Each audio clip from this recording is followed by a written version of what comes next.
1% अगर आपने गलती से भी केवल बोर्ड पे फोकस कर लिया तो आपको पता है बेटा कि आपके जेई या नीट में सिलेक्शन नहीं होंगे। और अगर आपने जेई और इस पे फोकस कर लिया तो आपके अगर परसेंटेज 12th में गिर गया तो आपके पास क्या होगा कि आप जेई का पेपर ही नहीं दे सकते। Hello students, what's up? Hope you are doing well. This is Puneet Srivastav. Here we study physics and maths in super easiest way, just like onion. Here we study all layer of maths and physics. तो आज का जो topic है students, ढेर सारे students की मेरे पास request आई कि सर किस तरीके से जब अब 4 मंथ्स ही बचे हैं तो हम क्या 100 आउट ऑफ 100 या 99 आउट ऑफ 100 क्या ला सकते हैं, इसकी क्या स्ट्रेटजी होगी। तो जो बेस्ट स्ट्रेटजीज हैं आज उसके ऊपर हम डिस्कस करने जा रहे हैं। आपको मैं यहाँ पे बताऊंगा कि इन बच्चों ने क्या क्या स्ट्रेटजी अप्लाई करी है, उनके 100 आउट ऑफ 100 आए। ठीक है, तो ढेर सारे मैं आपको स्टोरीज दिखाऊंगा, चीज़ें दिखाऊंगा जिसके बेस पे आपके अंदर एक मोटिवेशन आएगा, कॉन्फिडेंस आएगा, जिसके बेस पे आप 100 आउट ऑफ 100 अचीव कर सकते हैं। तो मेन जो कंसेप्ट है बेटा आज का वो यही है कि 99% CBSE जस्ट इन 4 मंथ्स किस तरह से द बेस्ट वे क्या है इसका, इसको हम समझते हैं। तो ध्यान से देखो, एक मेरा स्टूडेंट है सिद्धांत पटेल। इस बच्चे ने जिस स्ट्रैटेजी को फॉलो करके, आप ध्यान से देखो तो यहाँ पे ही गॉट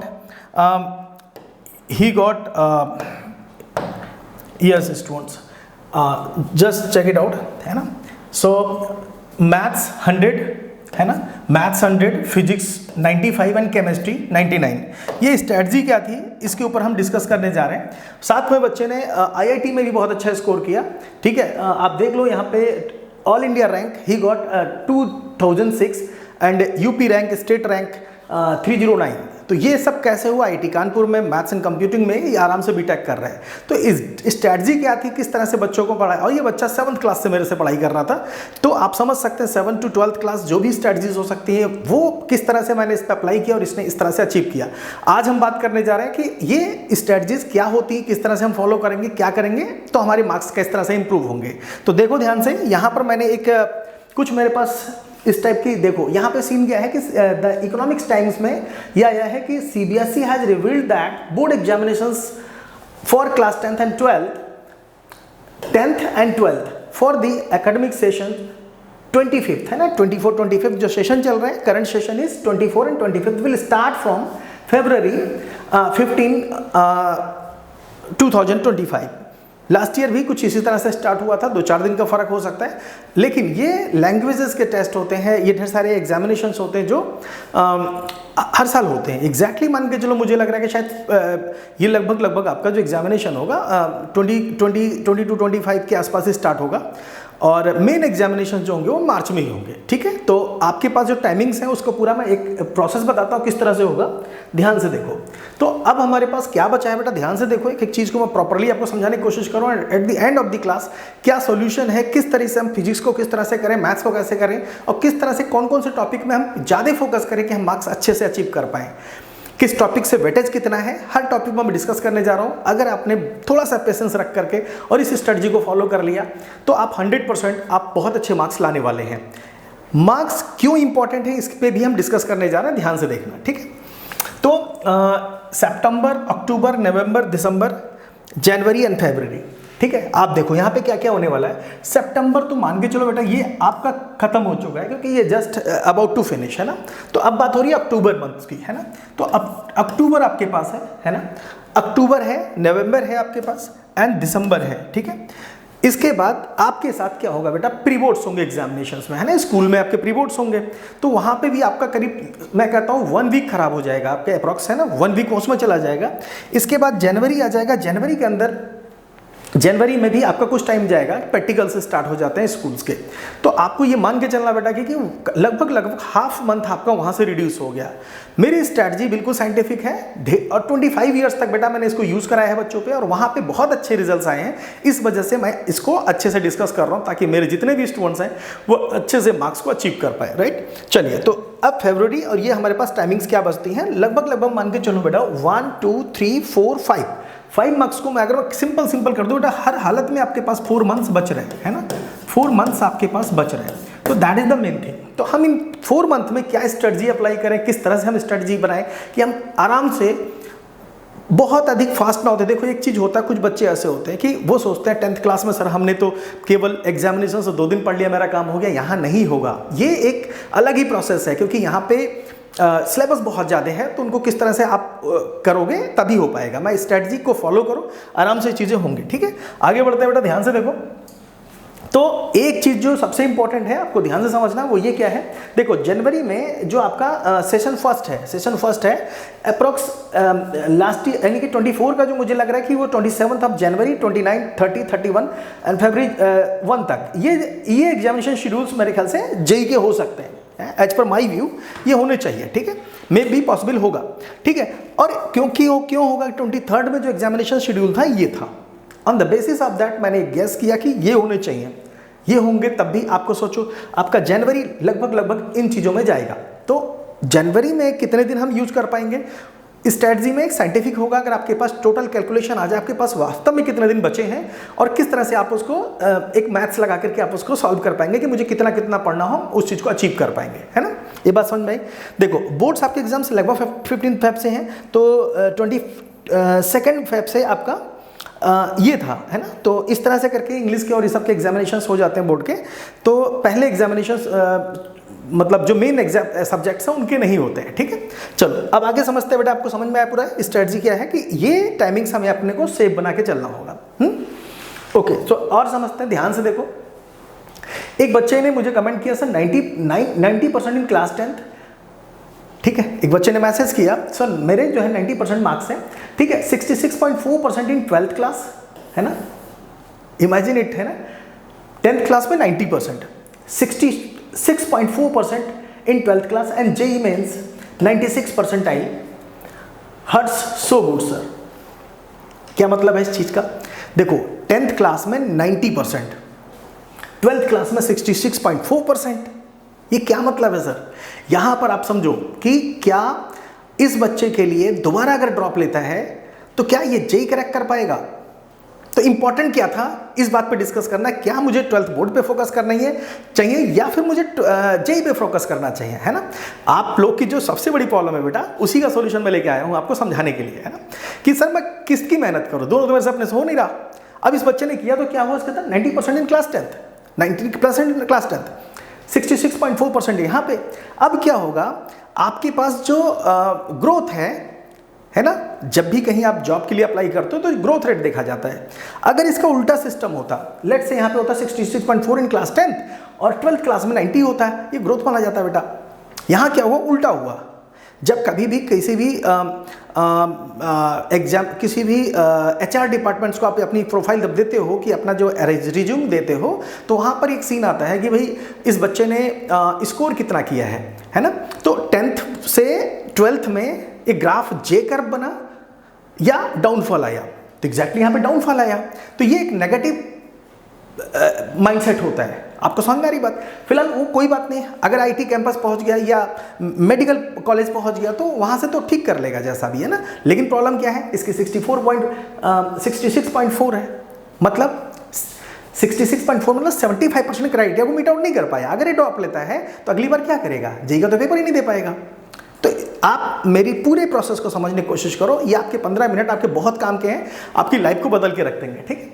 मेरे जेईई में 95 परसेंटाइल, आप समझो 95 परसेंटाइल का क्या मतलब होता है भाई। 15 लाख बच्चा अगर पेपर दे रहा तो आप कम से कम 70% बच्चों में आ गए, मतलब 70 परसेंटाइल के आसपास की कंडीशन है, 70 रैंक के आसपास जाएगा, आई थिंक, या 70,000 रैंक के आसपास जाएगा ये, है ना।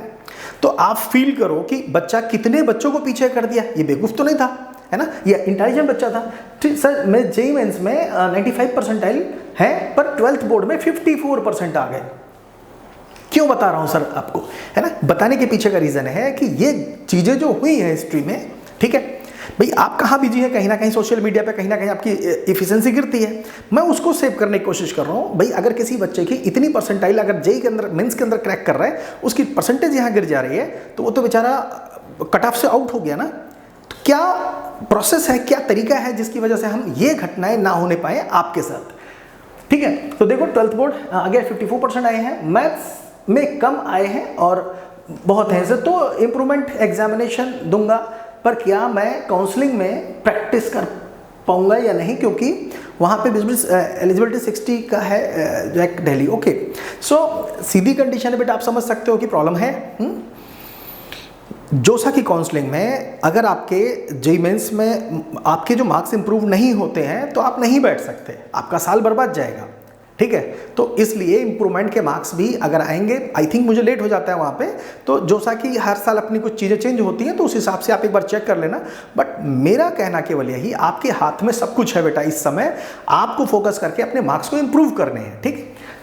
सर मेरा 72% है सीबीएसई बोर्ड में, जेईई में 96 परसेंटाइल है, ठीक है, ये मेरी रैंक आई है जो भी है, अल्टीमेटली आप फील करो जरा सा 72.6%। मैं क्यों लेके आया हूँ बेटा ये सब चीज़ें, इसके पीछे का रीज़न यही है, 75 चाहिए ना अगर आपको जेईई के पेपर देना। देखो एक जेईई का टीचर या नीट का टीचर आपको क्यों बता रहा है ये चीज़ें, बोर्ड के ऊपर क्यों फोकस करवा रहा है, इसके पीछे बहुत बड़ा एक लॉजिक है जो मैं समझाने की कोशिश कर रहा हूँ, ठीक है, ध्यान से समझो। नीट ऑब्लिक जेईई या बोर्ड्स, ठीक है, किस पे फोकस किया जाए ये बहुत इंपॉर्टेंट है। तो बेटा आज मैं आपको सिंपली बताऊंगा कि आपको रियल में दोनों पे फोकस करना है। क्यों करना है फोकस, मैं आपको बताता हूं। 1% अगर आपने गलती से भी केवल बोर्ड पे फोकस कर लिया तो आपको पता है बेटा कि आपके जेईई या नीट में सिलेक्शन नहीं होंगे। और अगर आपने जेईई और इस पे फोकस कर लिया तो आपके अगर परसेंटेज 12th में गिर गया तो आपके पास क्या होगा कि आप जेईई का पेपर ही नहीं दे सकते। तो एग्जैक्टली क्या प्रोसेस अप्लाई करना है उसको मैं समझाने की कोशिश करता हूँ, ध्यान से समझो।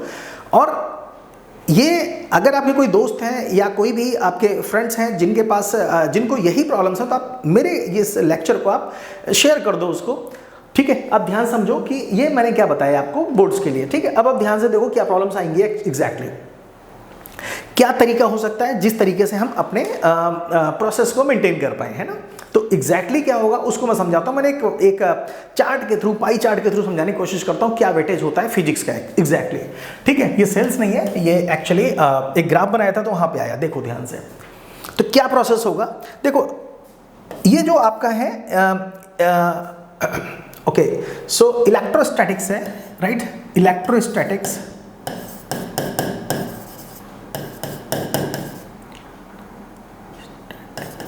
इलेक्ट्रोस्टैटिक्स 16 मार्क्स की आ रही है, लगभग 23% इलेक्ट्रोस्टैटिक्स। इसकी मैंने वीडियो अपलोड कर दी है, वीकली आपको एक लेक्चर मिलता जाएगा, वहां से आप अपने चैप्टर्स को कवर कर लेंगे। विद इन 4 मंथ हम सब कुछ कंप्लीट कर लेंगे जो भी आपका मैथ्स का या फिजिक्स का कोर्स है। तो सीरियसली देखो, आप क्या करते हो ना, आज यहाँ कल वहाँ, आप हर जगह ढेर सारे नोट्स क्रिएट करते हो, गड़बड़ हो जाता है। जरूरी नहीं मेरा करो, किसी का करो, ठीक है, लेकिन एक स्टेबिलिटी मेंटेन करो, कंसिस्टेंसी मेंटेन करो कि साहब ये करना ही करना है, ठीक है। तो एग्जैक्टली मैंने जो यहाँ पे शेड्यूल बनाया हुआ है, यहाँ पर हमने प्रॉपर तरीके से एक एक टॉपिक को कवर करते जा रहे हैं। तो हमने इलेक्ट्रोस्टैट्स फिनिश कर दी है, ठीक है। ऐसे करके ढेर सारे चैप्टर्स हैं जो फिनिश होंगे। लाइव क्लासेस अगर आपको लेने हैं, डेली की क्लासेस लेनी है, तो मेरा प्ले स्टोर पे जाकर के आप learning.com पे जाके आप उसको इनरोल कर सकते हैं। वहाँ पे एक दो आपकी क्लासेस फ्री होती है और ढेर सारा फ्री कंटेंट्स है, फ्री वीज आर, लॉट ऑफ फ्री वीज आर देयर, है ना। आप वहाँ पे ई बुक्स ले सकते हैं, ढेर सारी चीज़ें पढ़ सकते हैं। और आपको लगता है कि हाँ मेरे को थोड़ा सा एक पर्सनल कंसंट्रेशन चाहिए तो आप कोर्स भी खरीद सकते हैं, बहुत ही नॉमिनल प्राइस में हमने डाला हुआ है। तो आपको यहाँ पे मैं कूपन भी आपको डिस्क्रिप्शन बॉक्स में डाल दूंगा, वहाँ से आप लेके परचेज कर सकते हैं, ठीक है। फिलहाल आप समझो क्या है कि और अगर आपने सिंपली केवल मेरे यूट्यूब की लेक्चर्स भी देखे तब भी आप उसको कवर कर लेंगे, आपके मार्क्स अच्छे आ जाएंगे, ठीक है। ध्यान से देखो, तो 23% इलेक्ट्रोस्टैट से केवल, है ना। तो 16 नंबर आपके यहाँ से पक्के हो जा रहे हैं, ठीक है। अब इसके बाद आता है बेटा आपका मैग्नेटिज्म, 24%, है ना, लगभग 17 नंबर यहाँ से पक्के हो रहे हैं आपके, है ना। इसके बाद वेव ऑप्टिक्स जो है 18 नंबर का है, यानी कि 26%, सबसे अधिक वेटेज वेव ऑप्टिक्स का है ना। ऑप्टिक्स एंड वेव्स, ये दोनों टॉपिक मिला के बेटा फुल मार्क्स आ रहे हैं आपके, 18 नंबर मिल रहे हैं आपको, है ना। तो अब आप सोचो, बाई दी वे आपको इलेक्ट्रोस्टैटिक्स में थोड़ा सा दिक्कत आई, जो भी है, एक दो क्वेश्चन गलत हुए, कुछ भी हुआ, तो आपका ऑप्टिक्स वाला जो पार्ट है ये अगर आपने स्ट्रॉन्गर लेवल पे बना लिया तो बहुत अधिक होगा। अगर आप कमेंट में डाल देना कि क्या आपको पहले ऑप्टिक्स का चाहिए या फिर सिस्टमैटिकली लेके चलो, या बीच में पहले मेन इंपॉर्टेंट टॉपिक्स को मैं पहले कवर अप कर दूं, आप कमेंट में लिख सकते हो वहाँ पे, ठीक है। आपको समझ में आया। तो एग्जैक्टली ये वाला टॉपिक हमने कवर किया। मॉडर्न जो है आपकी 17% है, लगभग 12 नंबर की है मॉडर्न। ठीक है। और सेमीकंडक्टर बेटा ये 7 नंबर का है, 7 नंबर का है। अब समझो स्ट्रेटजी क्या है। स्ट्रेटजी ये है बेटा कि जो सेमीकंडक्टर है ना, इसको तो आपको मतलब छोड़ना ही नहीं किसी कंडीशन में, किसी भी कंडीशन में मतलब ही नहीं होता छोड़ना है। थ्योरेटिकल पार्ट्स हैं, ढेर सारे कंसेप्ट्स हैं वहाँ पे, अगर उन कंसेप्ट्स को आपने अच्छे तरीके से दिमाग में फीड कर लिया, काम हो गया। तो सबसे बड़ी बात है कि आपको एक स्ट्रेटजी बनानी किस टॉपिक पे। देखो कुछ टॉपिक्स हैं जहाँ पे बहुत टाइम लगेगा और गलती होने के चांसेस भी बहुत हैं, उसका आपको एक तरीका लेना है। बहुत ही ईजी वे में मैंने इलेक्ट्रोस्टैटिक्स आपको एक्सप्लेन किया हुआ है। मेरे ख्याल से 5 आवर्स की लेक्चर है, लगभग ऑप्टिक्स की भी मेरे ख्याल से 5 आवर्स की लेक्चर होंगे, बाकी इसके अलावा जितने भी होंगे 3 आवर्स के होंगे। तो इसका मतलब अगर आप सही तरीके से 1 महीने भी लेक्चर्स आपने देख लिए तो आपका सिलेबस तो कंप्लीट हो गया। सेम इसी पैटर्न पे मैथ्स का प्रोसेस लेके चलेंगे, है ना। मैथ्स में भी आपके मार्क्स पूरे आने वाले हैं। तो समझो यहाँ पे क्या हुआ, ये ऑप्टिक्स हो गया, ये मॉडर्न हो गया। मॉडर्न बेटा सारे ये फिनिश करने के बाद फिर मॉडर्न पकड़ना है। मॉडर्न में भी आप बहुत अच्छे मार्क्स ला सकते हैं, कोई दिक्कत नहीं। वहाँ पे मेन प्रोसेस है जो कि आपको यहाँ पे करना है, ये ऑप्टिक्स वाला पार्ट और मैग्नेटिज्म, इलेक्ट्रोस्टैट्स, इनको अगर आपने कवर कर लिया वेल एंड गुड। अगर यहाँ कुछ इब्बट हुआ तो आपने ये 7 नंबर किसी भी कंडीशन में 10% आपके छोड़ने ही नहीं है, चाहे कुछ भी हो जाए, इसको तो घोल के पी जाना है, ऐसा समझ लो, है ना। उसके बाद आपके 12 नंबर यहाँ से है, तो अल्टीमेटली आप बड़े आराम से इन चीज़ों को कर सकते हैं। तो ये टॉपिक वाइज करते जाओगे तभी हो पाएगा, ठीक है। आपको यहाँ तक बहुत अच्छे समझ में आया होगा। आगे बात करते हैं बेटा, ठीक है। तो अब ये चैप्टर है मेरा, जो मैंने बताया था आपको कि चैप्टर है chapter 1 electrostatics, all concepts, derivations, numericals, सब कुछ मैंने इस वाले लेक्चर में कवर कर रखा। तो इसको आप जरूर एक बार गो थ्रू हो जाओ, वहाँ से उसको समझ लो। बहुत ज़्यादा अच्छे तरीके से मैंने इसको एक्सप्लेन किया इन सुपर इजीएस्ट लैंग्वेज, है ना, मतलब बहुत आसान तरीके से। और बहुत अधिक है उसमें, कुछ ढेर सारे हमने PYQs के जो क्लासेस हैं मेरी वो ऐप पे हैं, आपको वो थोड़ा बहुत नॉमिनल पेमेंट दे करके आप उसको परचेस कर सकते हो।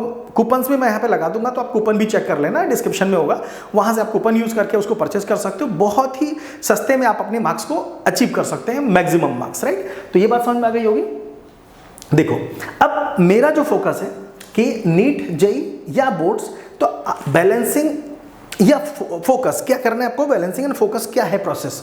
तो एग्जैक्टली मैं आपको बहुत अच्छी तरीके से बताने की कोशिश कर रहा हूँ। आपको कुछ नहीं करना है, सिंपल वे है कि आपने 2-2.5 घंटे निकाल दिए, जो अपने जो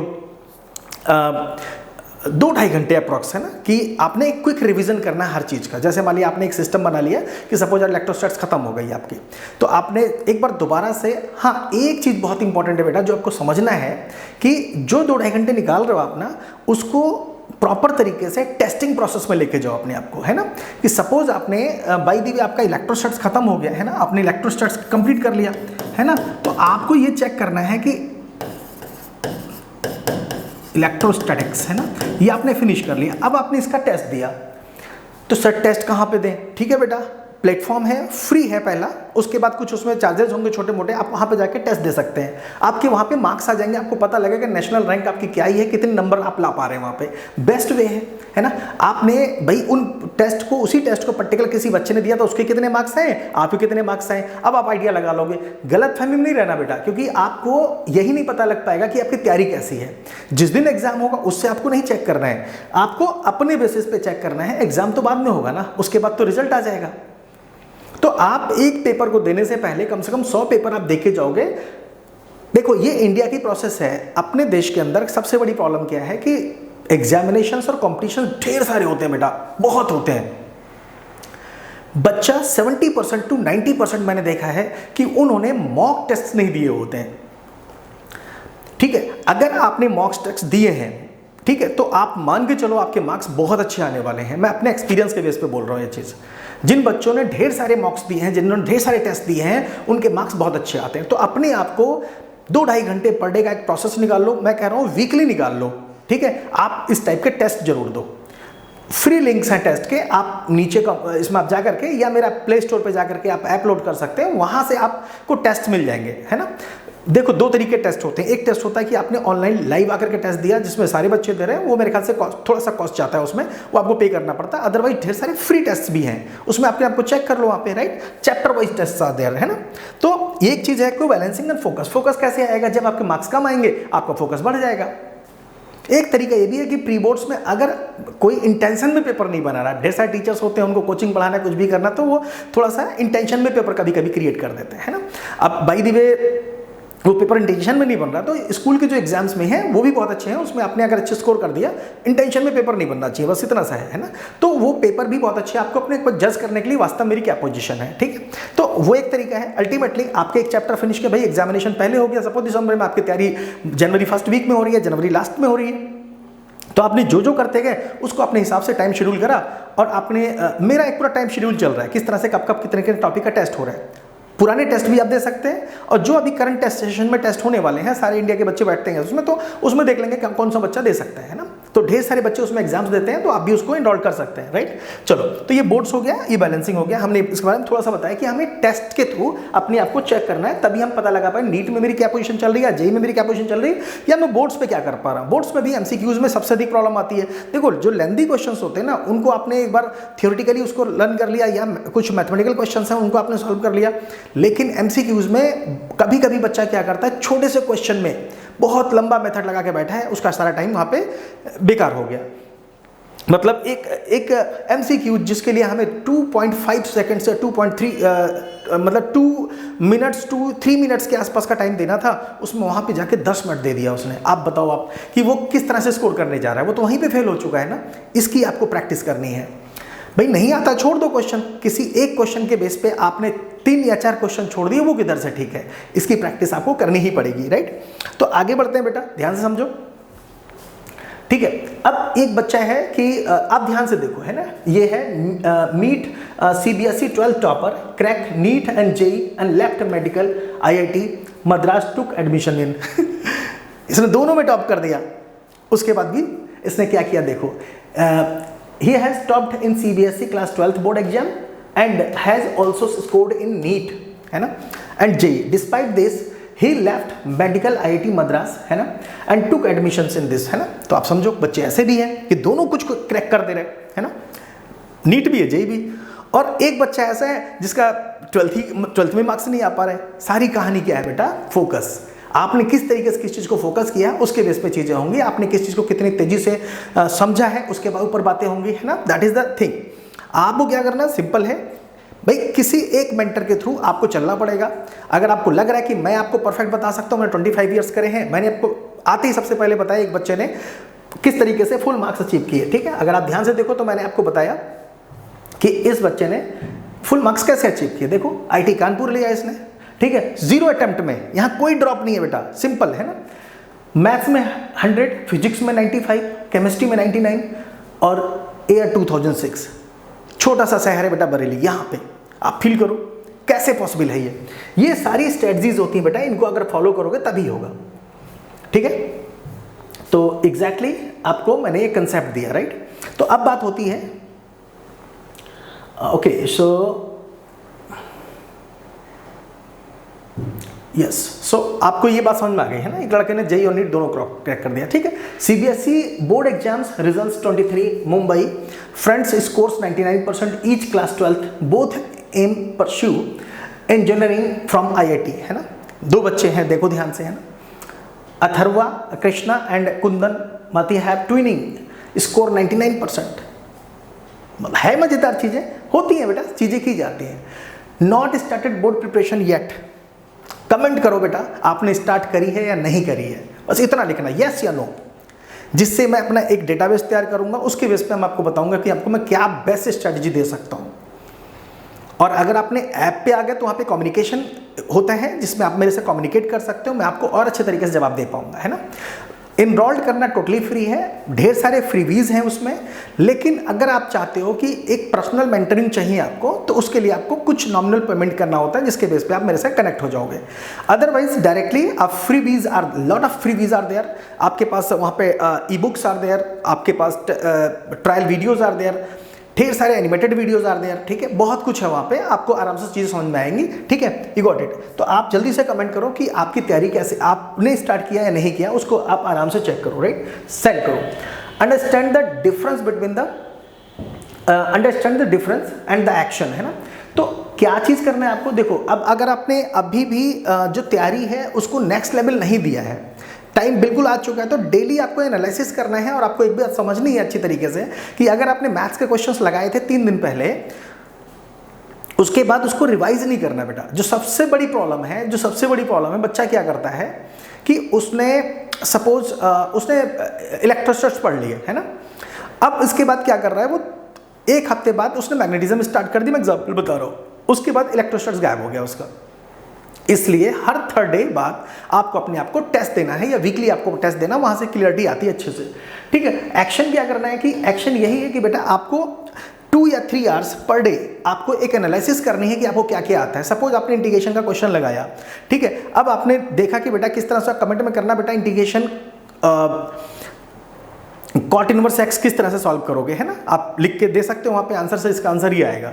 अब आप सोचो कि अभी आपने सोचा और आंसर दे दिया तो बहुत बढ़िया है, तुरंत नहीं दे पाए, आपको जाके गूगल सर्च करना पड़ा, बेटा डैमेजिंग है ना। ये एक्शन नहीं हुआ। एक्शन ये होता है कि एग्जामिनेशन से 1 दिन पहले 2 दिन पहले आपको बिल्कुल नहीं पढ़ना है, पहले से ही पढ़ाई करनी है। और एक चीज जब आपने, आप सोचो मैं आपको यहाँ वीडियो बता रहा हूँ है ना, आप इसे रटोगे थोड़ी ना, बार बार वीडियो देखोगे, एक बार आपको समझ में आ गई, बात खत्म हो गई। ऐसे ही पढ़ाई को आपने 3 या 4 बार क्यों पढ़ना पड़ता है, उसको फोकस नहीं होता अपना, एक्शन आपका स्टार्टेड नहीं होता, दैट इज द थिंग, ठीक है। अब आपको क्या करना, नीट, जेईई एंड बोर्ड्स में कुछ फर्क है क्या सर? यस सर, फर्क है। यहाँ पे क्या फर्क है, ध्यान से देखो। देखो जेईई के अंदर एमसीक्यूज आते हैं और न्यूमेरिकल टाइप क्वेश्चंस आते हैं, है ना, थोड़े से न्यूमेरिकल्स यानी कंसेप्ट बेस्ड क्वेश्चंस होते हैं, और यहाँ पे ये चीज होती है, एमसीक्यूज होते हैं। बोर्ड्स में क्या होता है, थोड़े से अलग प्रोसेस होता है, ठीक है। बोर्ड में क्या होता है, ध्यान से देखो, तो यहाँ पे पर्टिकुलर से compositions of questions paper, year and examinations, board examination theory, ठीक है। कंपिटेंसी फोकस्ड क्वेश्चंस आते हैं, कंपिटेंसी ज्यादा हो रही है, ठीक है। In board from MCQs and case based sorry for that, source based questions are 40% questions from there, है ना। तो ये बात दिमाग में रखनी, कंपटीशन क्वेश्चन प्रैक्टिस करनी है। मैं सारे पीवाईक्यूज पे बहुत अच्छी तरीके से प्रैक्टिस कराने वाला हूँ, ठीक है। आप मेरे साथ कनेक्टेड रहो, और इन चीज़ों को अचीव करने के लिए बेटा आपको इस जो लेक्चर साइट है जहाँ पे आपने यूट्यूब पे आप अगर देख रहे हैं इसको, तो आप इसको यहाँ पे सब्सक्राइब कर लो, जिसके बेस पे आपको मेरे लेक्चर्स कोई भी मिस ना हो। वीकली आपको 100% मैं बता रहा हूँ कि आप वीकली आपको लेक्चर्स मिलते जाएंगे, मतलब एक हफ्ते में आपको लगभग 2 लेक्चर्स मिल सकते हैं या सिंगल लेक्चर मिल सकता है, क्योंकि इट विल टेक टाइम। बड़ी लेक्चर्स होते हैं तो उसको मैं आपको डिलीवर करूंगा, उसके बेस पे आप अपना स्कोर बहुत अच्छा कर पाएंगे, राइट, ठीक है। तो अब बात आती है कॉम्पिटेंसी बेस्ड क्वेश्चन से ना, MCQs and case based question are solved 50% also, right. तो यहाँ पे देखो ये 2025 में ये आएगा 50%, अभी तक कितना था, 40% था। एमसीक्यूज 20%, ठीक है। Constructed response question, short answers questions like that 40%, right, and here 20% and 30%, है ना, ये थोड़ा सा रिलेस किया। तो कुल मिला के कंपटीशन 40% या 50% का ये रेशियो है। थोड़ा सा एनालिसिस कर रहे हैं हम लोग एग्जामिनेशन में, किस तरीके से हम क्या स्ट्रेटजी फॉलो करें जिसके हमारे फुल मार्क्स आए, ठीक है। पुनीत सर आपके साथ हैं, आपको टेंशन नहीं लेनी है, ठीक है। 25 साल से बच्चों की टेंशन मैं लेता हूँ और बच्चों के मार्क्स बहुत अच्छे आते हैं। तो एक अच्छे एक्सपीरियंस टीचर का अगर आपको एक्सपीरियंस मिलता है तो आप उसको अच्छी तरीके से आप यूज़ कर पाते हैं, ठीक है। बहुत सिंपल सा एग्जांपल है बेटा, अगर आपको पराठा बनाना नहीं आता है तो आप पहली बार पराठा बनाएंगे, बहुत बेकार सा बनेगा। आपको क्या करना है, यूट्यूब पे जाकर के उसकी रेसिपी सीखनी है, आप बना लोगे। प्रैक्टिकल करना टफ है। ऐसे ही अगर आप अपने लाइफ में पढ़ाई को लेकर प्रैक्टिकल कर रहे हैं, एक बार अगर आपका 74% आ गया और आपको 75 चाहिए था, कैसे करोगे? इसलिए जो मैं बोल रहा हूँ, एक्सपीरियंस आपको अपने बेस में आपको एक्सप्लेन कर रहा हूँ, किस तरीके से आप मार्क्स को अचीव कर पाएंगे, it should keep in mind, ठीक है। अब आप ध्यान से देखो जेईई एंड बोर्ड्स में, ठीक है। जेईई में क्या होगा बेटा, आपके सीधी कंडीशन है maths, physics, maths and chemistry, है ना। यहाँ पर आपके साथ है बोर्ड में बेटा इतने सब्जेक्ट्स आते हैं, ठीक है। फिजिक्स, मैथ्स, है ना, chemistry, English and optional subject में भी आपके पास कंप्यूटर हो सकता है, कंप्यूटर साइंस, या फिर पीएचई होगा, या जो भी होगा आपके पास, है ना। तो ये वाला पार्ट है ना। तो अब आपको कैसी स्ट्रेटजी फॉलो करनी, देखो ध्यान से। इनको तो आपको देना है बेटा, मान लो एक तरीके से आपने इसको 2 घंटा दे दिया, इसको 2 घंटा दे दिया, इसको 2 घंटा दे दिया, तो लगभग आपके पास यहाँ पे एग्जैक्टली 6 आवर्स आपके पास चले गए। कोशिश ये करो बेटा कि अगर पॉसिबल है, अगर आप स्कूल डेली जाते हैं तो नवंबर के बाद बेटा कोशिश करो कि अगर आपको लग रहा है बहुत अधिक लॉस नहीं हो रहा वहाँ पे, तो आप अपने घर पे बैठ के पढ़ाई कर सकते हो थोड़ा बहुत। बीच में 75% क्राइटेरिया वाला जो है कि आपकी परसेंटेज जितनी चाहिए वो आप एक स्कूल टीचर से बात करके, अगर वो मीट आउट हो चुका है तो आप वहाँ पे रेस्ट कर सकते हो, घर पे पढ़ाई कर लो, तो वो टाइम बचानी है। फिजिक्स, मैथ्स और केमिस्ट्री, इसमें भी आपने देखो। एक बात और है, ढेर सारे बच्चों ने मुझसे बताया कि सर मैंने जो 12th की प्रिपरेशन थी, मेरी जेईई की प्रिपरेशन के साथ साथ जब मैंने करी, जेईई की प्रिपरेशन करी तो मैं 12th की अपने आप हो गई, ठीक है। ये बात समझना कितना इंपॉर्टेंट है। जब आप एमसीक्यूज की प्रैक्टिस कर रहे हो, जब आप मेरे यहाँ टेस्ट दे रहे हो या कुछ भी कर रहे हो, वहाँ पे आप ई बुक्स पढ़ रहे हो, किसके लिए? जेई के लिए या 12th के लिए, है ना? तो आपकी प्रिपरेशन बाय डिफॉल्ट 12th के लिए भी हो रही है। That is the main thing. तो लेकिन वो किस में होगी? वो होगी आपकी पीसीएम में। यहाँ क्या होगा? पीसीएम में। तो ये वाले पार्ट तो आपके कवर अप हो गए इंग्लिश और इसके लिए। आप क्या करो, 45 डेज पहले लगभग एग्जामिनेशन से आपने इनको टच करना स्टार्ट किया, ये निपट जाते हैं बेटा, बड़े आराम से हो जाता है, इसमें कोई बहुत बड़ी बात नहीं है। लेकिन उसको भी आपको टाइम देना पड़ेगा, 2 दिन पहले नहीं होगा, कम से कम 45 डेज पहले आपको इंग्लिश और इसमें आपको कवर अप करना पड़ेगा। बहुत अच्छे मार्क्स आते हैं बेटा। उस बच्चे का भी मैंने दिखाया था वहाँ पे इंग्लिश और पीएचई में उसके कितने मार्क्स थे, मैंने शो नहीं किया। कुछ बच्चे क्या करते हैं, कंप्यूटर साइंस ले लेते हैं, कुछ और टफ सब्जेक्ट ले लेते हैं। बेटा सबसे पहली चीज़ है 75% क्राइटेरिया मीट आउट करना, ठीक है? तो 75% क्राइटेरिया को मीट आउट करने का बेस्ट वे क्या है, मैं समझा रहा हूँ, ध्यान से समझना बेटा। सबसे पहली चीज़ जेईई एंड बोर्ड्स की मैं बात कर रहा हूँ, dedicated time for English and optional subject, ये आपको मेंटेन करना है। तो क्या है बेटा, 3 to 4 डेज पर वीक आप निकाल दो उसके लिए, है ना? किसी तरीके से जनरेट करो, थोड़ा थोड़ा निकालो आप वहाँ पे टाइम उसके लिए भी, ताकि वो जाके लास्ट में वर्डन ना बन जाए, ठीक है? नेक्स्ट पार्ट है बेटा, ध्यान से समझो। यहाँ पे इंग्लिश के लिए क्या कर सकते हो आप, ये बोर्ड्स के लिए है बेटा, सारी बात मैं बोर्ड्स के लिए बोल रहा हूँ, ठीक है? फॉर बोर्ड्स, है ना? तो इसमें क्या हो सकता है, प्रैक्टिस रीडिंग एंड कंप्रहेंशन, है ना? एंड राइटिंग में understand the formats and practice writing. Literature में बेटा आपको बार बार इसको पढ़ना पड़ेगा, इसलिए क्योंकि यहाँ पे ढेर सारी स्टोरीज होती हैं, तो उनको आपको पढ़ना ही पड़ेगा एक बार, है ना? तो आप इनकी प्रैक्टिस एक बार कर लेना, जिस तरह से मैंने लिखा है, पीडीएफ आपको मिल सकता है, राइट? फिर आप ध्यान से देखो, बोर्ड्स में आपको क्या करना है, each step is going to be carry marks, है ना? तो क्या करना है, physics, mathematics and chemistry NCERT base पे अगर आप करते हो तो वहाँ से मिल जाते हैं। यहाँ पे थ्योरी और डेरिवेशंस आपको देने हैं, एनसीईआरटी और पीवाईक्यूज, थोड़ा बहुत एनसीईआरटी एग्जाम्पलर, इसके अलावा एमसीक्यूज प्रैक्टिस।